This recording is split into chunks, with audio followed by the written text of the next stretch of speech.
नमस्कार दोस्तों मैं doctor Pawar I am a psychiatrist. मेरा ये प्रयास है कि साइकेट्री के बारे में आम जन को अधिक से अधिक पता हो ताकि वो ये समझ सके कि साइकेट्री में कौन कौन सी बीमारियां होती है। और साथ में मेरा ये भी उद्देश्य है कि जो एमबीबीएस कर रहे स्टूडेंट हैं उनको भी साइकेट्री आसान भाषा में मैं समझा सकूं। तो दोस्तों आज पार्ट 3 में मैं ये बताना चाहता हूँ कि नॉर्मल मेंटल हेल्थ क्या है। जी हाँ दोस्तों, क्योंकि हम अबनॉर्मलिटी को तभी पहचान सकते हैं जब हम नॉर्मलिटी का पता हो, जब नॉर्मल बिहेवियर का पता हो, तभी हम साइकेट्रिक के हिसाब से किसी चीज़ को हम अबनॉर्मल है या नहीं है वो जान पाएंगे, वो फिक्स कर पाएंगे। तो दोस्तों सबसे पहले नॉर्मल मेंटल हेल्थ यानी कि सामान्य मानसिक स्वास्थ्य के बारे में अगर आपने सुना ही होगा, जैसे साइकेट्री के अंदर कई तरह की बीमारियां होती है।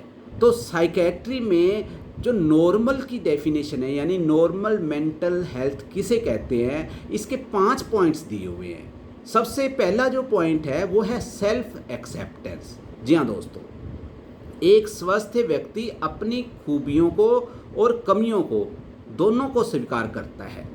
उसे खुद से कोई बड़ी नफरत या हीन भावना नहीं होती। दूसरा पॉइंट दोस्तों, एनवायरमेंटल मास्टरी। इसका मतलब है कि व्यक्ति अपने आसपास के माहौल में फिट हो सकता है और रोज़मर्रा की चुनौतियों का सामना बिना डरे कर सकता है।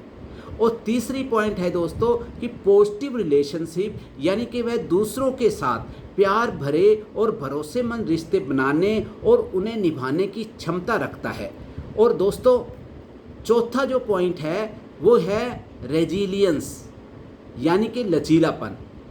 तनाव होने पर वह पूरी तरह टूटता नहीं है बल्कि अपनी समस्याओं का समाधान ढूंढने की कोशिश करता है।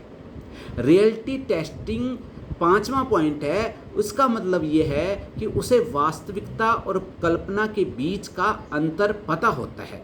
वह दुनिया को वैसा ही देखता है जैसा वह है।